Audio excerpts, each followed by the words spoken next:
Daily நீங்கள் இல்லை தாவேகா சார்பா இந்த ஸ்போக்ஸ் பர்சன் டெய்லி ப்ரெஸ்ஸை பார்க்குறாரு, ஏதாவது ஒரு பிரச்சனைக்கு பேசுகிறாரு, இல்லை ஒரு ப்ரெஸ் மீட்டு பண்ணுறாரு, ஏதாவது இருக்கா?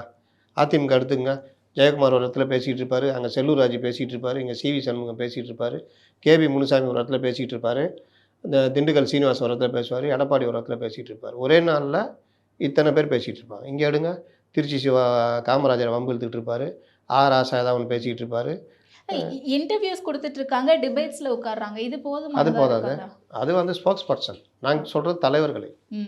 ஸ்போக்ஸ் பர்சன் எல்லாத்துலையும் தான் இருப்பாங்க. இப்போலாம் ஸ்போக்ஸ் பர்சன்லாம் தேவையே இல்லை. பாஜக நாங்கள் அனுப்ப மாட்டோம், நீ அனுப்பாட்டி போ, நீ வாப்பா, என்ன வேணும் சார், எனக்கு எப்படியாவது சான்ஸ் உட்காரணும் கேமரா முன்னாடி, வலதுசாரி ஆதரவாளர்னு உட்காரியா?